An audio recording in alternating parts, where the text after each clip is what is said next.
Question करेंगे जो हमारे सिलेबस में, ठीक है।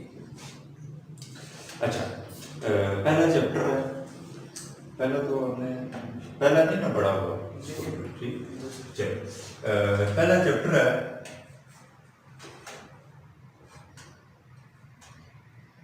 सेट्स के बारे में, ठीक है। तो थोड़ा सा कंसेप्ट कर लेते हैं पहले सेट के बारे में कि सेट क्या है और उसकी मुख्तलिफ जो हैं इकसाम जो हैं सेट की, वो जो हैं उनके तो सेट को जानने से पहले हमें पता होना चाहिए कि सेट क्या होते हैं, कैसे लिखे जाते हैं और किस तरह से लिखे जाते हैं, ठीक है। तो सेट की दो कंडीशन हैं किसी भी सेट के होने के लिए। पहली कंडीशन क्या थी, हमने पढ़ा कि सेट के लिए पहली कंडीशन ये है कि वो वेल डिफाइंड होना चाहिए।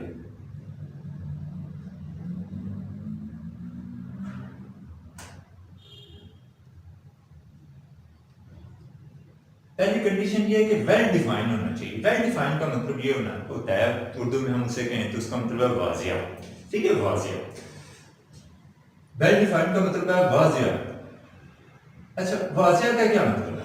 वाजिया का मतलब है कि फर्ज करें मैं आपको कहता हूं कि 5 लिखें, तो आप 5 लिख लेंगे, ये आपके लिए वाजिया है।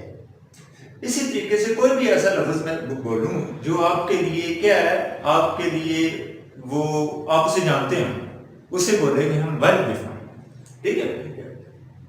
अच्छा, दूसरी कंडीशन ये है, दूसरी कंडीशन सेट के होने के लिए वो है डिस्टिंक्ट होना चाहिए। डिस्टिंक्ट का मतलब है मुख्तलिफ, ठीक है। यानी कि किसी भी सेट के होने के लिए जरूरी है कि उसके जो मेंबर्स हों, एक तो वो वेल डिफाइंड हो और दूसरा वो डिस्टिंक्ट हो, मीन वाजिया, ठीक है। अब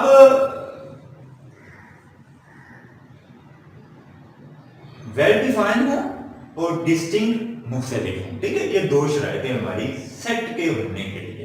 अब देखना है हमने, कुछ मैं सेट लिखता हूं यहां पे, उससे हमें बेहतर तौर पर समझ आएगी। देखें, सेट को हमेशा लिखा जाता है इंग्लिश के जो कैपिटल लेटर्स हैं उनसे, ए डी सी, किसी भी जी तक कोई भी लफ्ज, कोई भी जो इंग्लिश का लफ्ज है कैपिटल लेटर से, स्मॉल लेटर में कैपिटल लेटर से लिखे जाते हैं। एक ये चीज कि उसे हम डिनोट करेंगे कैपिटल लेटर से, कैपिटल अल्फाबेट। और दूसरा कि सेट को हमेशा लिखा जाएगा इन दरमियानी ब्रैकेट्स,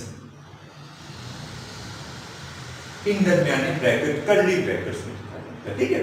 स्मॉल ब्रैकेट्स में नहीं, इसमें नहीं, या इन स्क्वायर ब्रैकेट्स या कैपिटल ब्रैकेट में नहीं, लिखा जाता है किसमें, दरमियानी ब्रैकेट में। एक ये चीज कि सेट को लिखा जाएगा कैपिटल लेटर्स में, और सेट को किस में लिखा जाएगा, इन दरमियानी ब्रैकेट्स में लिखा जाएगा, ठीक है। कुछ मैं सेट लिखता हूं, थोड़ा हमें सेट के बारे में बेहतर पता चलेगा। देखें, फर्ज करिए मैं सेट लिखता हूं, एन सेट है, नेचुरल नंबर्स वाला एक सेट है, ये सेट कुछ एग्जाम है उनमें से एक में, वो है 1 2 3 अप टू सो ऑन, ठीक है, कंटिन्यू है सेट, ठीक है। दूसरा एक और लिख लेता हूं मैं, W, वो है 0 1 2 3 अप टू सो ऑन, यानी कि ये नेचुरल नंबर वाला सेट है जो 1 2 3 अप टू सो ऑन है, वो होल नंबर 0 से स्टार्ट होता है, 0 1 2 3 इस तरह। उसके बाद एक और सेट लिख लेते हैं, इवन नंबर, जो इन्हीं में से निकलता है, even number set. Even number जो 2 पे डिवाइड होने वाले होते हैं तो उनमें पहला नंबर 0 ही होता है, 0 2 4 6 अप टू सो ऑन। उसके बाद एक और सेट लिख लेते हैं ऑड नंबर्स, तो वो होता है जो 2 पे डिवाइड नहीं होने वाले होते हैं, 1 3 5 अप टू सो ऑन। इसी तरीके से एक और आखिरी लिख लेते हैं इससे related, P set, prime number, prime number वो होते हैं जो अपने आप के अलावा किसी और पे डिवाइड नहीं होते। और एक और डेफिनेशन होती है प्राइम नंबर्स की कि प्राइम नंबर ऐसे नंबर्स होते हैं जिनके दो डिवाइजर होते हैं, एक वो खुद और एक वन। ठीक है, ये प्राइम नंबर्स की डेफिनेशन है। आम जुबान में ये है कि ऐसे नंबर जो अपने आप के अलावा किसी और पे डिवाइड नहीं होते। ठीक है, तो क्या हो जाएंगे, प्राइम नंबर में पहला जो प्राइम नंबर होता है वो 2 होता है, फिर 3 है, फिर 5 है, फिर 7 है, 9 नहीं है, फिर 11 है, फिर 13 है, और ये इसी तरह ये कंटिन्यू। और प्राइम नंबर में एक जो नंबर ऐसा है जो बाकियों से मुख्तलिफ है, वो एक 2 है। प्राइम नंबर में जितने नंबर्स होते हैं वो सारे आड ही होते हैं, लेकिन सारे आड प्राइम नहीं होते। ठीक है, जो 2 जो है वो इवन नंबर है, बाकी सारे जो हैं। बहरहाल हम इसी डिटेल में जाते हैं, हम सेट के बारे में पढ़ रहे हैं सेट ये। ठीक है, एक और सेट लिख लेते हैं हम। ये तो वो सेट्स हैं जो कॉमन सेट्स हैं, natural number set, whole, even और प्राइम, वो भी कर सकते हैं हमें इससे कोई। अच्छा, उसके बाद कुछ और मैं लिखता हूँ। ठीक है, क्योंकि हम सेट और सेट के होने की कंडीशंस के बारे में थोड़ा सा पढ़ रहे हैं। ठीक है, अभी एक और लिखते हैं। फर्ज करें एक और सेट है, मैं लिखता हूँ, वो जनरली सेट लिखता हूँ मैं 1 2 3 4, ये एक सेट है जो 1 2 3 4 तक आने वाला है। ठीक है, एक और लिखता हूं मैं, फर्ज करें बी सेट है, वो ये मैं लिखता हूं 1 2 5 माइनस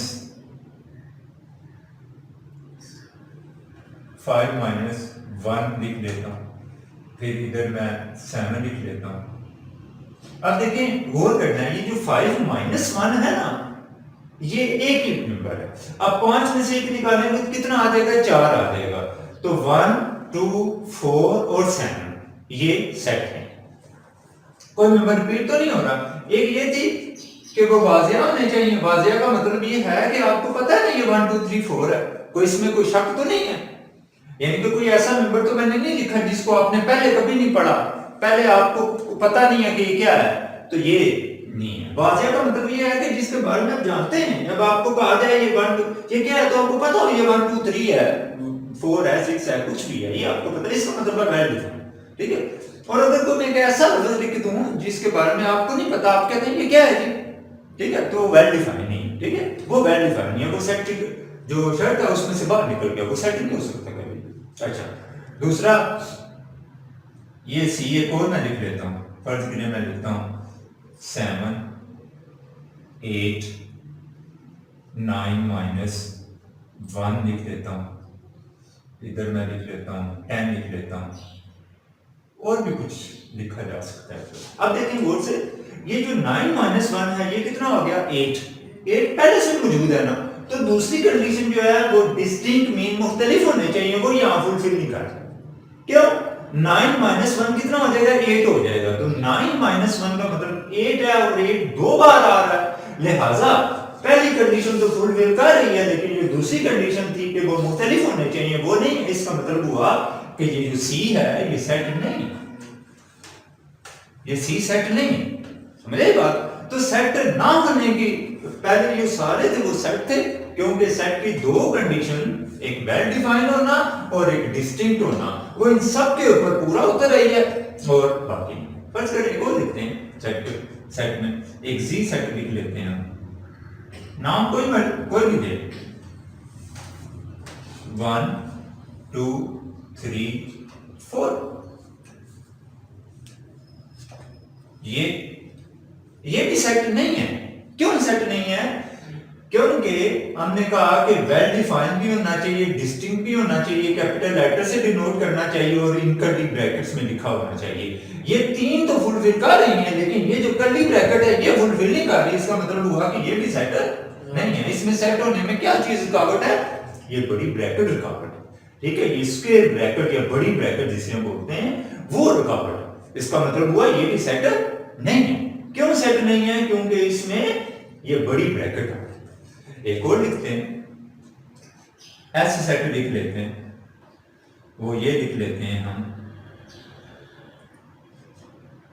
2 3 4 3 6। अब हमें पता है कि ये भी सेट नहीं है। क्यों?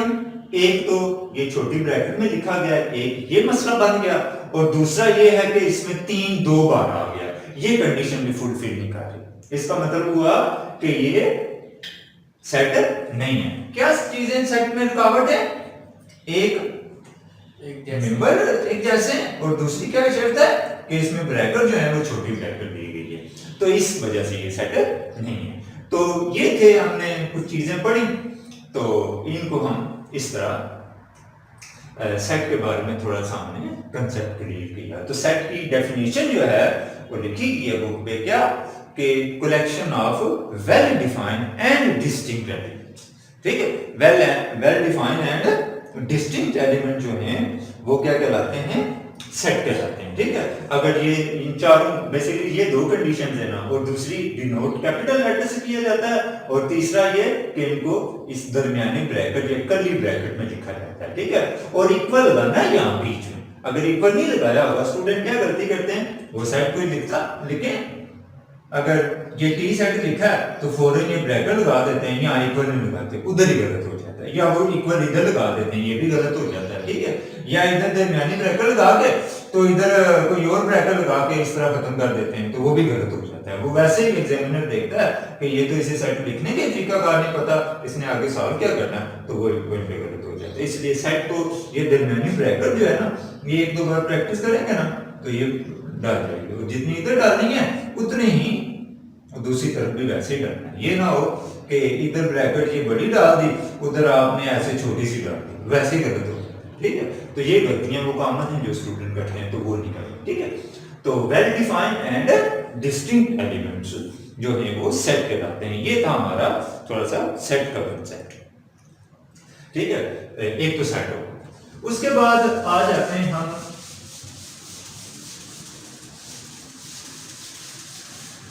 तो सेट को इस तरह हमने लिखा। उसके बाद आ जाते हैं कुछ और डेफिनेशंस के ऊपर, कुछ और थोड़े से कंसेप्ट के ऊपर, कुछ सिंबल्स के ऊपर। तो वो ये है, ये जो सिंबल है ना, सी लगाया और सी के बीच में ये लाइन लगा दी, ये ई नहीं है। ठीक है ना, ये सी लगाने के बाद ये बीच में लाइन लगा दी, इसका मतलब है बिलोंग्स। ठीक है, कोई चीज किसी के साथ अलग रखती है, इसे बोलते हैं बिलोंग्स।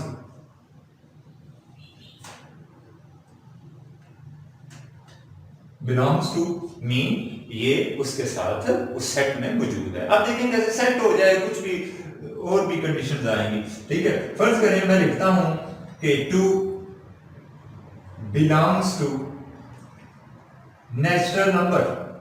नेचुरल नंबर हमें पता है, हमने पीछे लिखे नेचुरल नंबर क्या होते हैं, 1 2 3 अप टू सो ऑन। ये कहीं पर भी खत्म हो सकते हैं। अच्छा, ये था हमारा two belongs to natural number. तो इसका मतलब है कि जो टू है ना हमारा, वो नेचुरल नंबर में शामिल है। ठीक है, तो इसका मतलब है बिलोंग्स टू। फर्ज करें मैं लिखता हूं -8 बिलोंग्स टू नेचुरल नंबर। नहीं होता -8, नेचुरल नंबर में पॉजिटिव नंबर शामिल होते हैं, वहां नेगेटिव कोई हमने नहीं लिखा था। ठीक है, इसका मतलब हुआ कि जो -8 है वो बिलोंग्स टू है, ये बात गलत है, और इसके ऊपर ये लाइन लगा दें, इसका मतलब ये होगा कि -8 नॉट बिलोंग्स टू है। यानी कि अगर इसके ऊपर हम ये बिलोंग्स टू है, इसके ऊपर लाइन लगा दें, इसका मतलब है नॉट बिलोंग्स टू।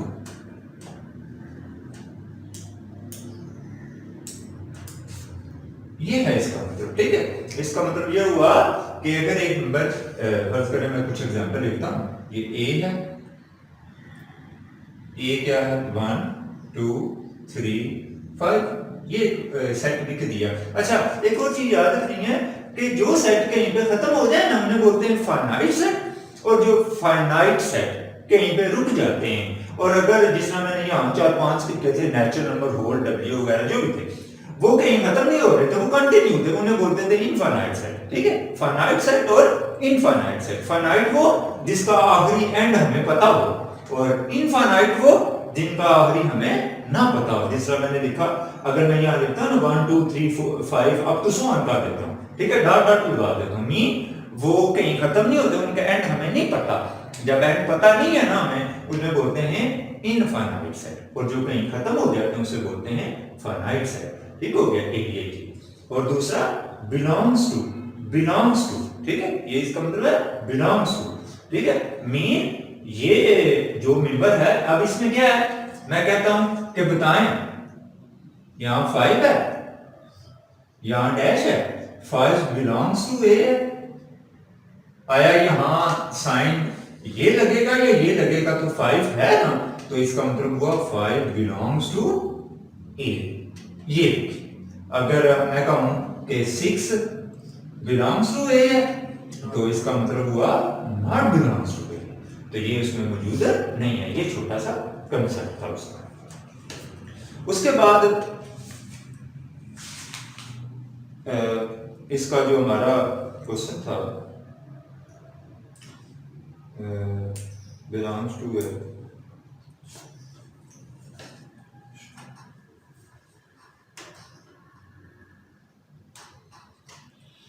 उसके बाद आ जाते हैं थोड़ा सा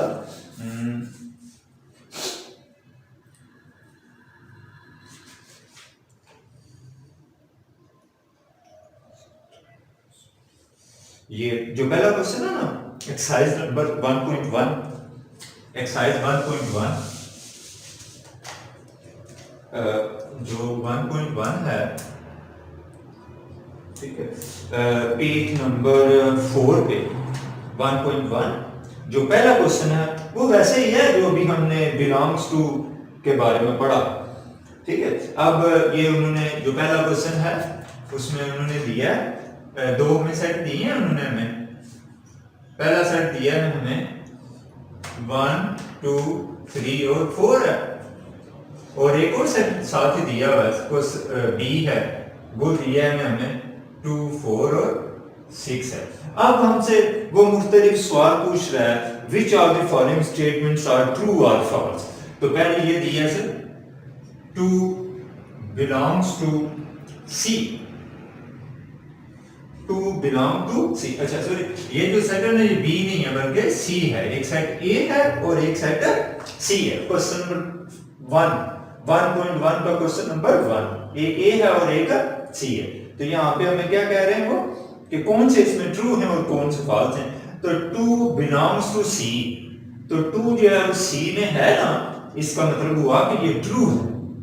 ठीक है, इस तरह हमने लिखने आगे ट्रू लिखना है या फॉल्स है। तुमने लिखा है ट्रू लिखें या फॉल्स, टी एफ नहीं लिखना बल्कि ट्रू और फॉल्स लिखना है, पूरा लफ्ज लिखना है। तो ट्रू है ये,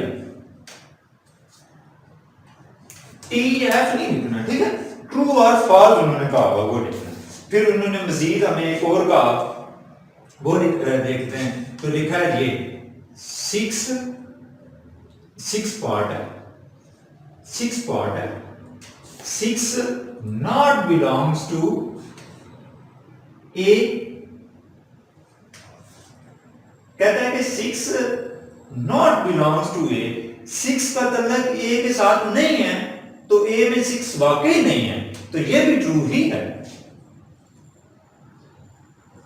ये भी ट्रू ही है क्योंकि 6 वाकई ए में मौजूद नहीं है। अगर वो कहता ना 6 नॉट बिलोंग टू सी, तो वो गलत होता क्योंकि 6 सी में मौजूद है। यहां देखिए फिर कि 6 नॉट बिलोंग्स टू ए, जो 6 है वो ए में नहीं है, तो वाकई ए में नहीं है, इसका मतलब ये बात दुरुस्त है कि वाकई नहीं है ए में। अगर उन्होंने ये लिखा होता ना 6 नॉट बिलोंग्स टू सी, तो ये फॉल्स होता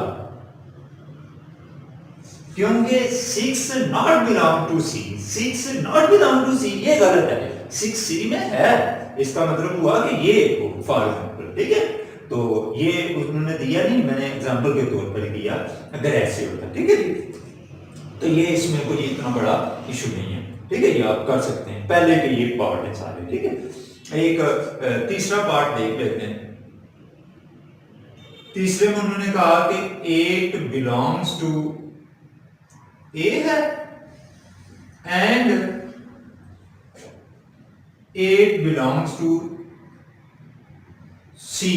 ये दोनों एक ही क्वेश्चन में दे दिए, देखते हैं ये ट्रू है या false. 8 belongs to A, 8 belongs to A 8 A में नहीं है, 8 बिलोंग टू सी, सी में भी नहीं है, इसका मतलब हुआ कि ये फॉल्स है। 8 ना ए में है और 8 ना सी में है, तो इसका मतलब ये हुआ कि ये फॉल्स है।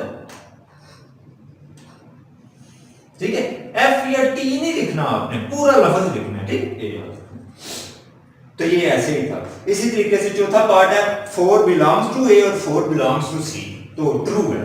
ठीक है, जो चौथा पार्ट है वो ट्रू है सामने। फिर पांचवा है 0 बिलोंग्स टू ए में 0 है, कोई नहीं है, तो वो फॉल्स हो गया। इसी तरीके से छठवां है 6 बिलोंग्स टू ए, तो ए में नहीं है, वो भी ट्रू हो गया। तो इस तरह हमने इनको देखना। अच्छा, अब आते हैं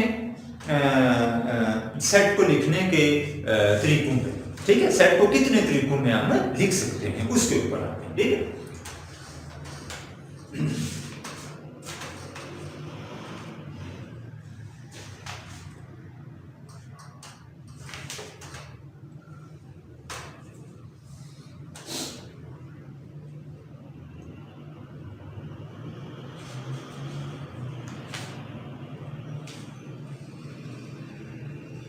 ठीक है, ये हमारा पहला प्रश्न हो गया, बिलोंग्स और नॉट बिलोंग्स। अच्छा, तो ये आपने याद रखना है कि सेट को 3 तरीकों में लिखा जा सकता है। सेट को लिखने के 3 तरीके, जो अभी हमने कुछ सेट लिखे, अभी नेचुरल नंबर लिखा, होल नंबर लिखा, जो भी लिखे हमने, जो सेट को लिखने के 3 तरीके हैं। एक तरीका है जो अभी हम जो लिख के आए, दे रहा मैं इधर लिख लेता हूं। ठीक है, जो दूसरा हम क्वेश्चन करेंगे उससे रिलेटेड कुछ टेक्निकल चीजें हैं वो समझ लेते हैं। दे रहा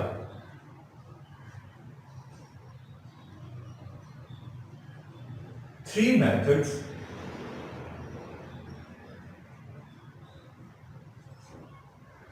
for describing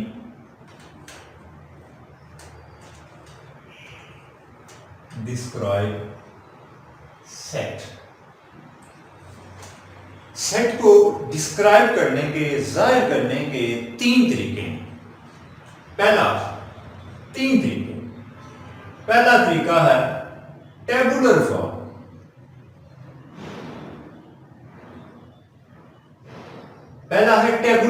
टेबुलर फॉर्म वो उस फॉर्म को बोलते हैं जो भी हमने काफी सारे एग्जांपल्स किए हैं। जैसे ये a इज इक्वल टू 1 2 3 4 5, कुछ भी जो अभी हम लेके आए हैं नेचुरल नंबर, जैसे 1 2 3 अप टू सो ऑन। ठीक है, अप टू सो ऑन। इसी तरीके से p कोई भी सेट लिख लेते हैं 2 3 5 टू सो ऑन। ये इसे बोलते हैं हम टेबुलर फॉर्म, इसे बोलते हैं टेबुलर फॉर्म। ठीक है, ये याद रखना। दूसरा मेथड है, सेट को लिखने के 3 तरीके हैं, उनमें एक टेबुलर फॉर्म है जो भी हम करके आए हैं। दूसरा जो फॉर्म है ना, दूसरे से बोलते हैं डिस्क्रिप्टिव फॉर्म।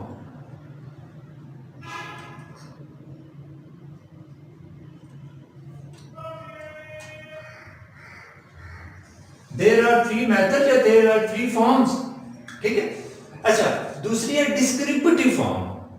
डिस्क्रिप्टिव फॉर्म का मतलब ये होता है, उर्दू में इसे कहते हैं बयानिया तरीका, बयान करना वर्डिंग में। जैसे मैं लिखूं, इधर मैं लिखता हूं set of first 5 natural numbers. ठीक है, ये जो है वर्डिंग में बयान करना, अल्फाज में बयान करना, ठीक है, उसे बोलते हैं डिस्क्रिप्टिव फॉर्म। डिस्क्राइब किया है आपने उसे बयान किया है, वर्डिंग में आपने उन्हें अल्फाज में बयान किया है। ठीक है, इसे बोलते हैं बयानिया तरीका, उर्दू में इसे बोलते हैं बयानिया तरीका। इसे बोलते हैं टेबुलर फॉर्म का मतलब है कि इस तरीके से हमने उनको, ठीक है, बयान करना है।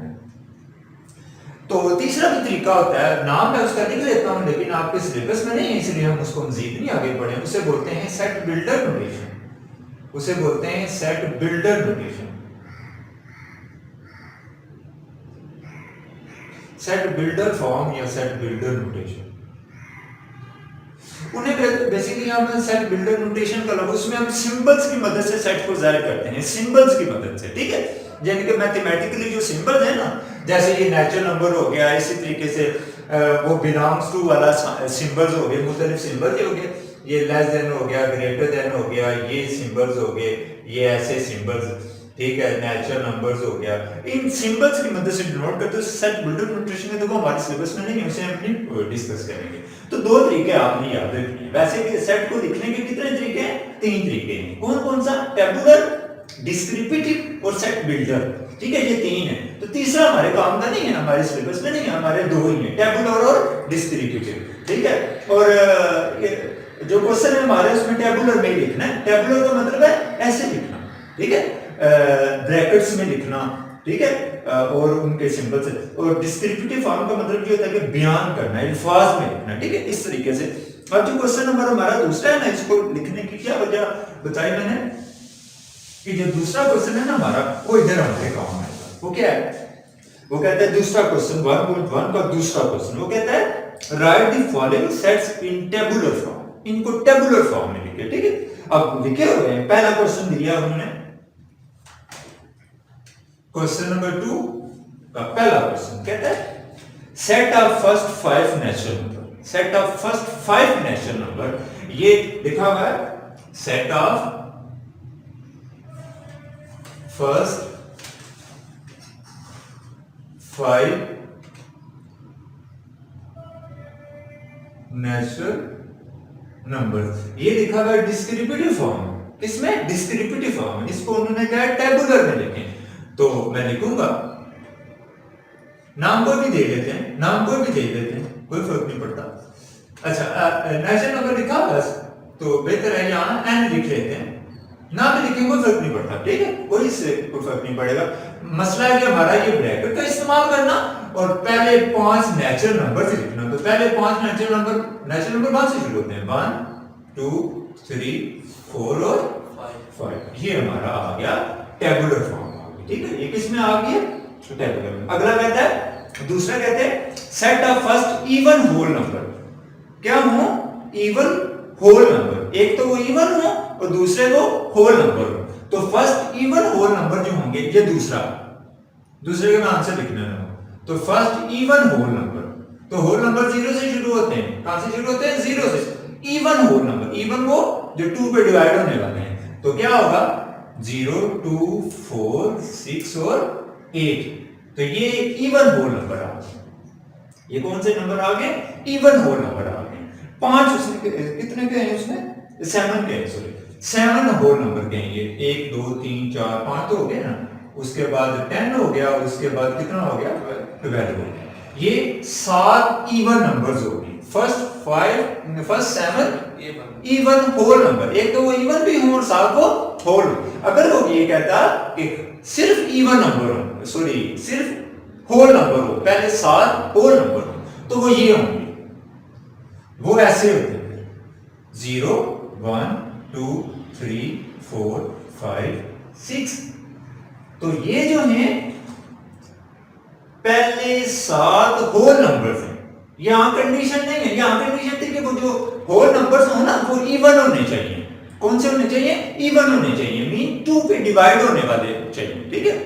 तो हमें पता है कि जो पहला इवन नंबर है, होल नंबर है, पहला होल नंबर जो है वो 0 से शुरू होता है, और 0 को हम इवन नंबर भी कंसीडर करते हैं, ठीक है, इवन नंबर।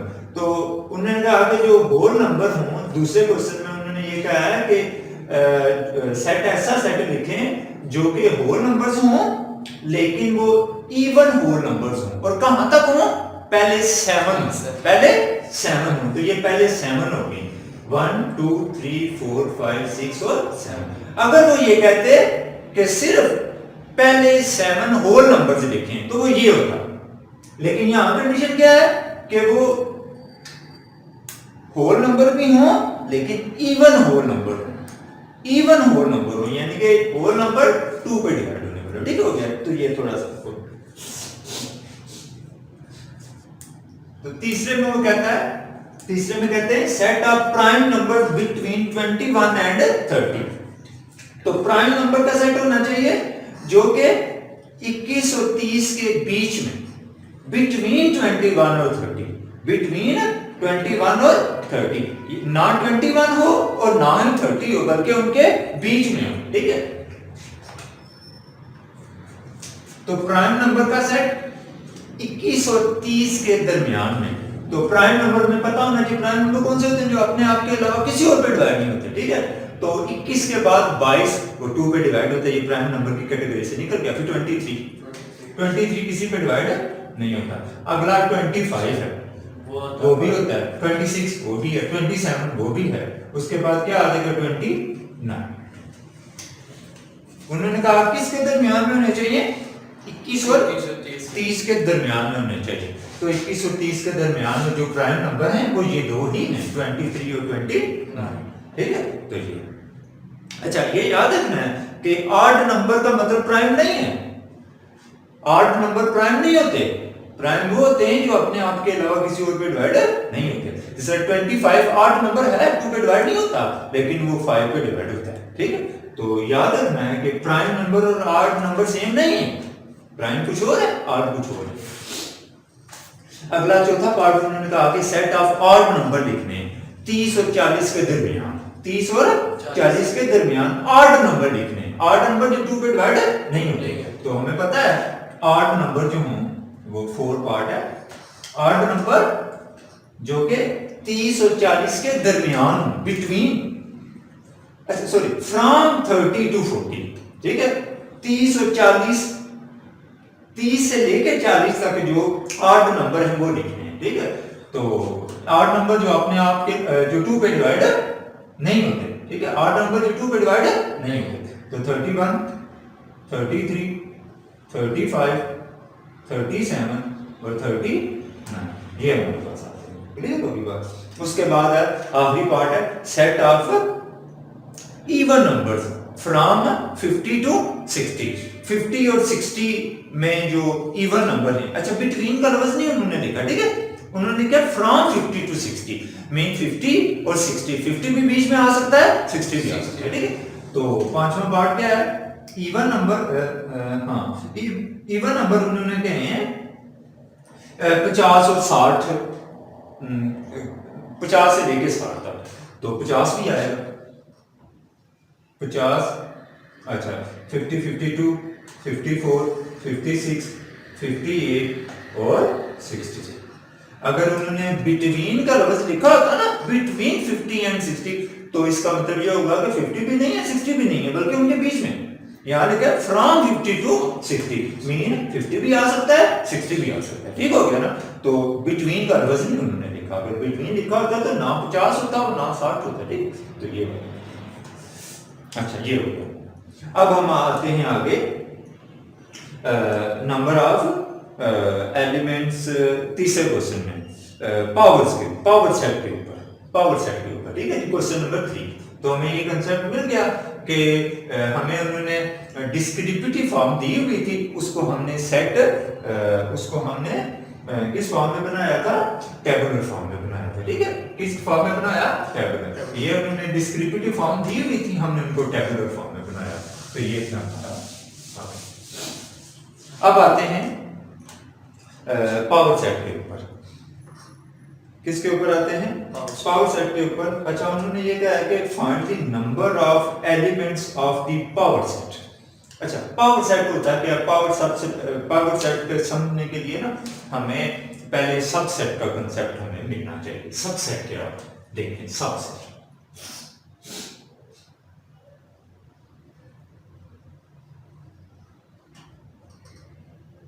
सबसेट। अच्छा, क्योंकि जो पावर सेट है ना, पावर सेट का तल्लक है सबसेट्स के साथ। अब सबसेट का कांसेप्ट हमें मिलेगा तब जाके हम पावर सेट के ऊपर आएंगे। अच्छा, सबसेट का मतलब यह है, सबसेट का मतलब है कि किसी सेट का हिस्सा, किसी सेट का हिस्सा, हिस्सा हमेशा उसका छोटा ये होता है उस सेट से। फर्ज करें एक मैं सेट लिखता हूं, ए सेट लिखता हूं, याद रखना ए सेट लिखता हूं, ए सेट में लिखता हूं मेंबर है 1 2 और 3, ठीक है। अब मैं इसके कुछ इससे रिलेटेड कुछ सेट्स लिखता हूं, ठीक है, जो इसी के अंदर शामिल होंगे, ठीक है। देखें कैसे। फर्ज करें मैं एक लिखता हूं सेट 1 लिख लेता हूं, एक लिखता हूं 2 लिख लेता हूं, ठीक। इसके मैं छोटे छोटे सेट बनाने लगे, छोटे छोटे पार्ट बनाने लगे। एक लिख लेता हूं 3, एक लिख लेता हूं 1 और 2, ठीक है। एक लिख लेता हूं 1 और 3, एक और लिख लेता हूं 2 और 3 लिख लेता हूं, ठीक है। ये मैंने कुछ सेट लिख लिए। देखें गौर से कि ये जो 1 है ये इसमें मौजूद है, ये 2 ये भी इसमें मौजूद है, ये 3 ये भी इसमें मौजूद है, ये 1 और 2 ये भी इसमें मौजूद है, 1 और 3 ये भी इसमें मौजूद है, 2 और 3 ये भी इसमें मौजूद है, ठीक है। ये सारे मौजूद है ना। ये जो छोटे छोटे सेट्स है ना, ये इसमें जो भी मौजूद है, इसका मतलब ये हुआ कि ये जितने ये छोटे छोटे सेट है ये इसके हिस्से हैं, ये सारे इसके हिस्से हैं इस सेट के, बड़े सेट के, ठीक है। इनको बोलते हैं हम ना, ये सब सेट्स हैं इसके। क्या है ये सब सेट हैं इस बड़े सेट के, ये हिस्से हैं, ठीक है। ये जो छोटे छोटे सेट्स हैं, ठीक है। एक और चीज याद रखनी है, हर कोई भी सेट है ना, उसके 2 सबसेट हर सूरत में होते हैं। एक एम्प्टी सेट जो होता है ना, एम्प्टी सेट, इसको बोलते हैं एम्प्टी सेट, या इसको ना आप इस साइन से रिप्रेजेंट कर देते हैं जिसको बोलते हैं फाई। इसका मतलब है एम्प्टी सेट। इस फाई का मतलब भी है एम्प्टी सेट, या ये लिखें या ये लिखें। एम्प्टी सेट जो होता है ना, वो हर सेट का सबसेट होता है। एक एम्प्टी सेट हर सेट का सबसेट होता है, और दूसरा वो सेट जो खुद है ना, वो अपने आप का सबसेट होता है। ऐसे 1 2 3, ये 1 2 3 भी यही है ना, 1 2 3 इसमें है ना, ठीक है। अगर मैं 4 लिख दूं वो तो इसमें नहीं है, तो 1 2 3 और ये एम्प्टी सेट। याद रखना है कि हर सेट के 2 सबसेट जरूर होते हैं।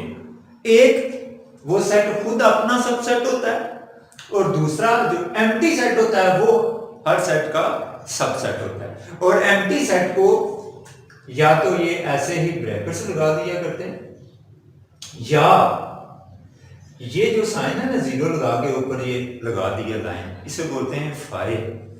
फाई ग्रीक लेटर है, ये एक लेटर है, ग्रीक लेटर है। तो जिस तरह इंग्लिश के अल्फाबेट्स होते हैं ना ABCD, इसी तरीके से ग्रीक्स में यूनानी अल्फाबेट्स भी ऐसे ही होते हैं, ठीक है। फाई। अच्छा, ये जो फाई है, फाई ऐसे बोलते हैं। और इसको आप अगर ये कहेंगे ये एक एम्प्टी सेट है, तो ये गलत है। इस फाई को आप इस एम्प्टी सेट में नहीं लिखेंगे। अगर फाई लिखना है तो इसको ब्रैकेट में नहीं लिखना, आपने इधर नहीं लिखना। अगर ब्रैकेट में लिखेंगे तो इसका मतलब ये एक अलग मेंबर हो जाएगा। तो आपने ये आपने बात देखना, याद रखना है कि इसको या एम्प्टी सेट इस तरह लिखना है या इस तरह, ठीक है।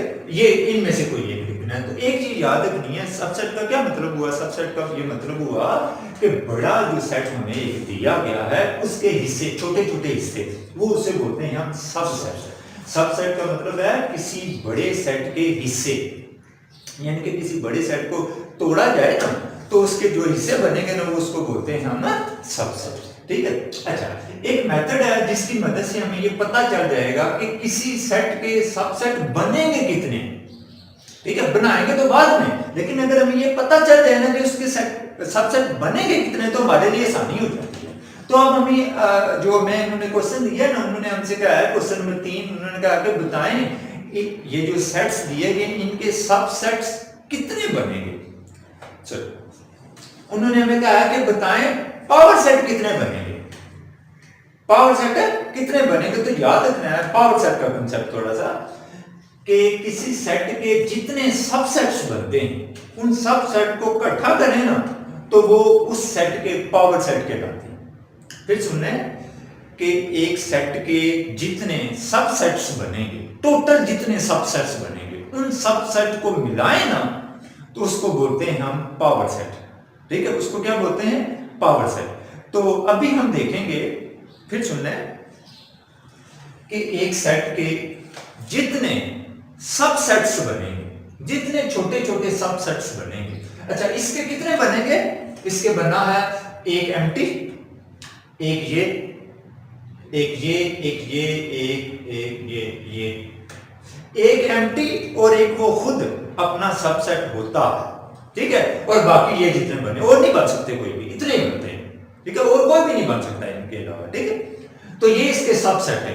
तो किसी सेट के जितने सबसेट्स बनते हैं उनकी जो टोटल तादाद है ना, उसको अगर इकट्ठा किया जाए उसे बोलते हैं पावर सेट। यानी कि हर सेट के जितने सबसेट बनते हैं उन सब को जब कंबाइन किया जाता है तो वो उस सेट के पावर सेट कहलाता है। वो जो बड़ा सेट बनता है ना, जो इन सब सेट को इकट्ठा किया जाता है, इकट्ठा करने से बनता है, उसको बोलते हैं पावर सेट। अब हमें ये पता होना चाहिए कि उसके सबसेट कितने बनेंगे। ठीक है जी, ये आपने थोड़ा सा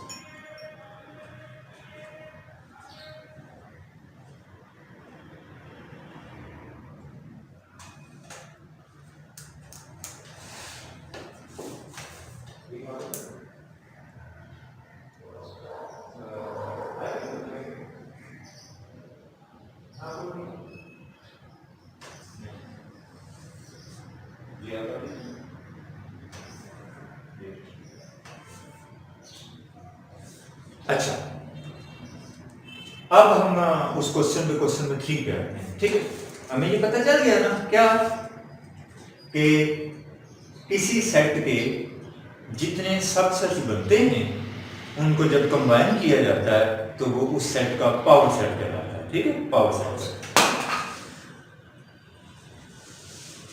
अच्छा, अब जो क्वेश्चन नंबर 3 है उसमें उन्होंने ये कहा है कि बताएं, ये जो उन्होंने हमें सेट्स दिए हैं इनके पावर सेट कितने बनेंगे। बनाना नहीं शुरू कर देना हमने, उन्होंने कहा कि सिर्फ ये बताएंगे बनेंगे कितने सेट, यानी कि उनकी तादाद कितनी होगी। ठीक है, ये हम जानेंगे कि उनकी तादाद कितनी होगी। ठीक है, तो देखिए उसका तरीका क्या है। फर्ज करें ये एक सेट है ए, वो मैं लिखता हूं जो मैंने आपको एग्जांपल दी है 1 2 3। तो कहता है बताएं इसके पावर सेट कितने बनेंगे, इसके पावर सेट कितने बनेंगे। ठीक है, हमने ये बताना है। बेसिकली हमने बताना है कि इसके सबसेट कितने बनेंगे, वही जो सबसेट होंगे वो पावर सेट कहलाएंगे। तो हमने बताना है कि इसके पावर सेट कितने बनेंगे। तो उसका तरीका क्या है, सॉल्यूशन में ऐसे लिखना है। सबसे पहले हमें ये पता होना चाहिए कि इसमें मेंबर्स कितने, सेट के एलिमेंट्स कितने हैं। तो इसमें कितने एलिमेंट्स हैं? 3। नंबर ऑफ एलिमेंट्स,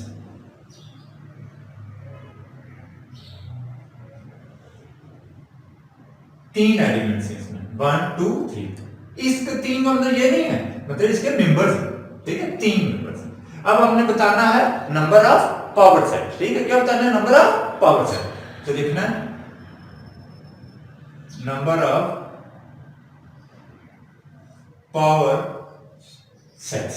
तो उसका ये तरीका क्या होता है, देखना फार्मूला देखना 2, ये 2 फार्मूले का होता है। ठीक है जी, 2 किसका होता है? फार्मूले का होता है। इसको मैं कैंसिल, 2 हमेशा फार्मूले का 2 है, ये लगाना है। और इसके ऊपर लिखना है 3। 3 किधर से आया कि जो उन्होंने हमें सेट दिया हुआ है उसके जितने मेंबर्स होते हैं वो 2 की पावर के ऊपर आ जाते हैं, 2 की पावर के ऊपर आ जाते हैं।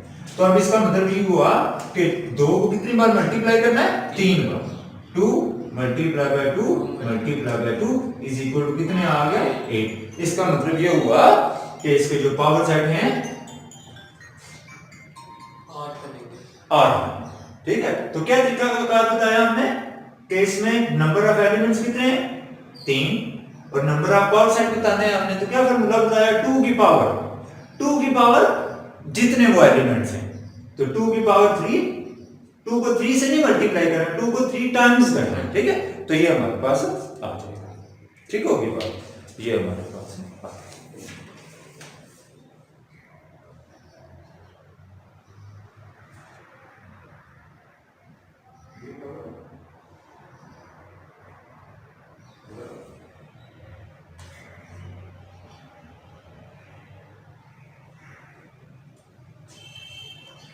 ठीक, तो क्या तरीका बताया हमने कि हमें ये कैसे पता चलेगा पावर सेट उसके बनेंगे कितने, तो 2 की power number of elements in that set. ठीक है, number of elements in that set, जो सेट हमें उन्होंने दिया है उसके एलिमेंट्स कितने होंगे, जितने। ठीक, तो उस तरह से अब ये क्वेश्चन पे आते हैं। अब ये उन्होंने ये दिया हमें एक क्वेश्चन, जो क्वेश्चन नंबर 3 है उसका ले लेते हैं कोई मेंबर। क्वेश्चन नंबर 4 ले लेते हैं। वो ये दिया दिया है ये, हाँ, स्मॉल एक्स है, वी है, स्मॉल एल है, सी है और डी है। ठीक है, जो उसके एलिमेंट्स होते हैं स्मॉल लेटर्स में होते हैं, बहरहाल कोई भी हमें सेट दिया है। ठीक है, तो ये, तो अब हम इसको सॉल्व करते हैं। तो सवाल क्या था, बताना है हमने कि number of elements of the power set in each, के कितने पावर सेट इसके बनेंगे। ठीक है, तो सबसे पहले number of elements, number of elements कितने एलिमेंट्स है, 5, 1 2 3 4 5। अब हमने फाइंड करना है नंबर ऑफ पावर सेट्स। तो क्या तरीकाकार होता है, 2 की पावर मेंबर कितने 5 है, 2 की पावर कितनी आ जाएगी, 5 आ जाएगी। और पावर जो है वो हमेशा थोड़ा साइज में छोटा बेस के ऊपर लिखी जाती है। बेस ये जिसकी पावर होती है और पावर को साइज में थोड़ा सा छोटा ऊपर करके लिखना है। ठीक है, ये याद रखना है। ये ना हो कि आप ऐसे लिख दें 2 और 3 ऐसे लिख दें, ऐसे नहीं करना। ठीक है, ये गलत हो जाएगा। क्या करना है, साइज में थोड़ा सा छोटा और पावर में लिखना। अब इसका मतलब ये हुआ कि 2 को 5 बार मल्टीप्लाई करना है। कितनी बार, 5 बार। तो 2 को 5 बार करें ना तो कितना आ जाएगा, 32 हो जाएगा। 2 को 5 से नहीं, 2 को 5 बार मल्टीप्लाई करना है। ठीक है, ये क्या है। अब एक और है, बाकी तो आप कर लेंगे। एक छोटा सा तीसरा जिसमें एक ही नंबर उन्होंने दिया है, वो दिया है ना m। क्या दिया है ना, m दिया है। ठीक है, नंबर ऑफ एलिमेंट्स कितने हैं, एक ही नंबर। कितने नंबर हैं, एक ही नंबर, वो है m। अब क्या फाइंड करना है, नंबर ऑफ पावर सेट्स। तो क्या तरीका कार है, 2 पर मिलेगा। अब एक ही मेंबर है तो 2 की पावर कितनी आ जाएगी, 1। तो इसका मतलब हुआ कि 2 को एक ही बार मल्टीप्लाई करना है, यानी कि 2 ही आएगा। किसी की पावर 1 क्या होती है, वो ही होती है। ठीक है, 2 को एक ही बार लिखना है मुझे। अगर 2 की पावर 2 होती तो 2 मल्टीप्लाई बाय 2, 3 होती 2 मल्टीप्लाई बाय 3 होता। एक और मैं एग्जांपल के तौर पर कर देता हूं। फर्ज करें ये एक मेंबर है, ये एक सेट है जो कि एम्प्टी सेट ही है, जो कि एम्प्टी ही है। वो कहता है कि इसके पावर सेट कितने बनेंगे। तो हमें पता है इसमें कोई मेंबर नहीं है, कोई बीच में मेंबर नहीं है। तो नंबर ऑफ एलिमेंट्स 0, कोई मेंबर नहीं है, 0। अब नंबर ऑफ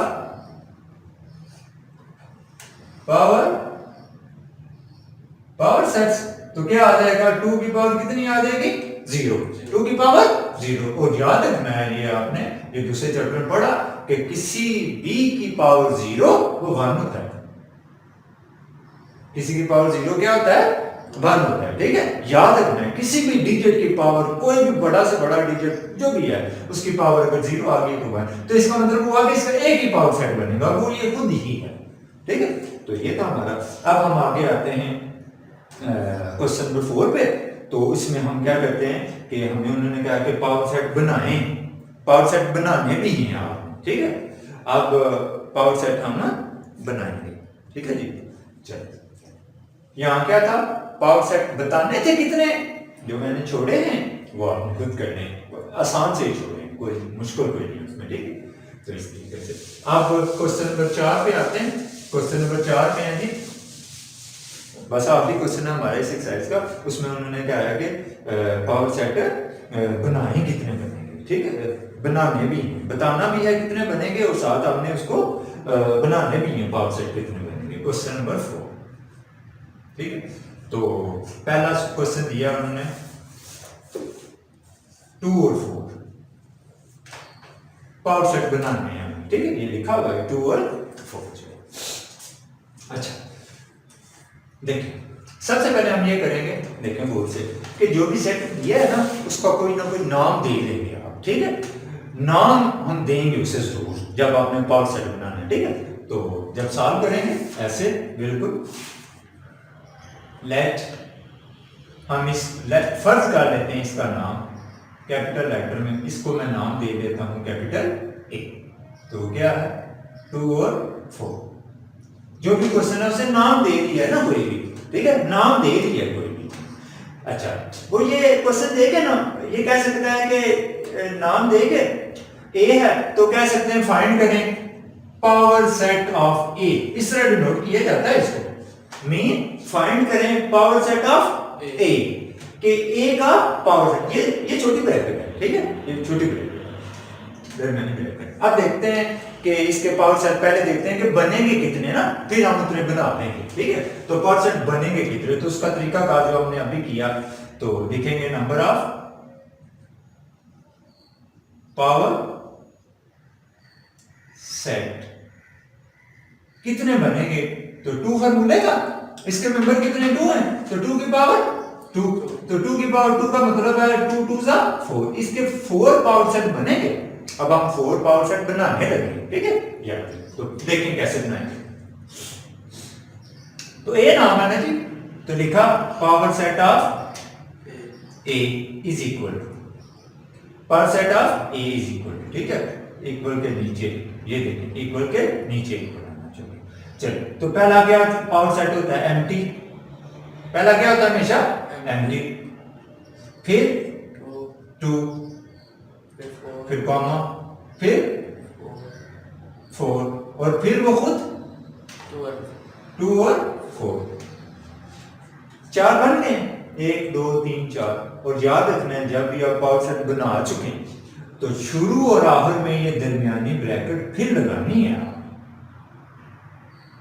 शुरू और आखिर में ये ब्रैकेट लगाने हैं दरमियान, अगर नहीं लगाएंगे तो सवाल गलत हो जाएगा, ठीक है, क्योंकि ये पावर सेट है, ये जो नाम है ना इसको बोलते हैं पावर सेट। तो सेट हमेशा किस में लिखा जाता है, दरमियानी ब्रैकेट्स में लिखा जाता है, ठीक है। अब इसके कितने एलिमेंट्स, कितने पावर सेट बन गए, 1 2 3 और 4, और शुरू और आखिर में दरमियानी ब्रैकेट जरूर लगानी है आपने, शुरू और आखिर में दरमियानी ब्रैकेट जरूर लगानी है, नहीं लगाएंगे तो गलत हो जाएगा, ठीक है। तो इस तरीके से हमें पता चल गया कि जिसके 2 एलिमेंट्स होते हैं जिस सेट के, तो उसके पावर सेट कितने बनते हैं 4। हमें ये पता चल गया ना कितने बनेंगे, ये पता चल गया कितने बनेंगे। जो क्वेश्चन नंबर 3 था उसमें सिर्फ उसने कहा था बताएं बनेंगे कितने, बनाना नहीं शुरू कर देना था वहां, यहां कहता था बनाएं, यानी कि पिछले सवाल में यहां तक सवाल खत्म हो जाता था ना, सिर्फ बताना था कितने बनेंगे, यहां पे क्या कह रहा है बताएं, बना के भी बताना है कितने। तो ये ऐसे, और एहतियात क्या करनी है जब पार्ट सेट बनाना है, ये याद रखना है, और शुरू और आखिर में ये दरमियानी ब्रैकेट जरूर लगानी है, ठीक है। इस तरीके से एक और जो उन्होंने दिया है हमारे सिलेबस के मुताबिक जो उन्होंने दिया है वो हम कर लेते हैं। तो उन्होंने ये दिया है एम्प्टी सेट, उन्होंने कहा है कि एम्प्टी सेट, फर्ज करें इसका नाम मैं बदल देता हूं ना, इसका नाम मैं बी दे देता हूं, दूसरा पार्ट है इसका नाम मैं बी दे देता हूं, ठीक है। ये तो इसको लिखते हैं, हमें पता है इसके कितने बनेंगे, ठीक है। तो पहले बना देते हैं,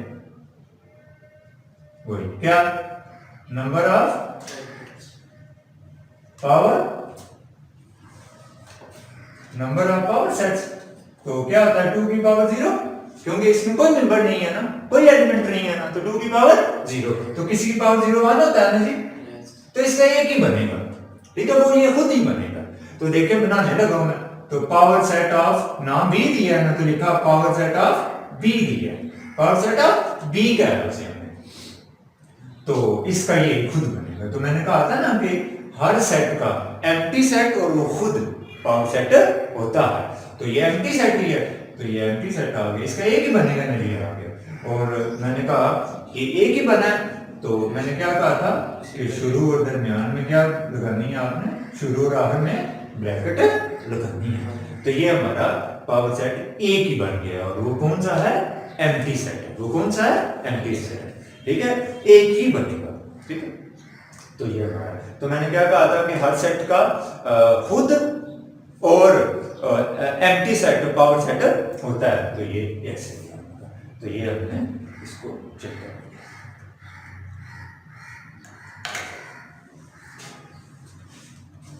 ठीक है। तो थोड़ा सा इसको खुलासा समझ लेते हैं इसका, पूरी एक्सरसाइज जो हमने की। पहला क्या था क्वेश्चन, सेट के बारे में हमने पढ़ा। सेट क्या था, वेल डिफाइन और डिस्टिंक्ट एलिमेंट्स, ठीक है। वेल डिफाइन और डिस्टिंक्ट यानी कि वो वाजिया भी होने चाहिए और मुख्तलिफ भी होने चाहिए। सेट को लिखा किस में जाता है, इन दरमियानी ब्रैकेट्स में, और सेट को डिनोट किन से किया जाता है, इन कैपिटल लेटर से। उसके बाद हमने जो क्वेश्चन एक्सरसाइज वाला किया उसमें क्या था कि बिलोंग्स कर रहा है, बिलोंग्स टू और नॉट बिलोंग्स टू, यानी कि वो जो नंबर हमें दिया है, एलिमेंट दिया है, वो सेट में बिलोंग कर रहा है या नहीं कर रहा है, वो किया। उसके बाद हमने पढ़ा कि सेट को लिखने के 3 तरीके हैं, ठीक है, जो हमारे सिलेबस में 2 ही हैं। एक था डिस्क्रिप्टिव फॉर्म, एक है टेबुलर फॉर्म। टेबुलर फॉर्म ये जो लिखते हैं, ये जो लिखते हैं इनको टेबुलर फॉर्म बोलते हैं। Descriptive form, set builder notation हमारे सिलेबस में नहीं, अगली क्लास में उसको हमने डिस्कस को नहीं किया। उसके बाद हमने सबसेट के बारे में पढ़ा कि सबसेट क्या होता है। तो किसी भी सेट के छोटे छोटे टुकड़े जो हैं, छोटे छोटे हिस्से जो हैं, वो सबसेट कहलाते हैं, ठीक है। और फिर हमने पढ़ा कि सबसेट को कंबाइन किया जाए तो पावर सेट बनता है। तो हमने ये भी पढ़ा कि किसी सेट के पावर सेट कितने बनेंगे, उसका फार्मूला हमने देखा 2 की पावर n, ठीक है। 2 फार्मूले का और n का मतलब क्या होगा, तो उसमें मेंबर्स कितने।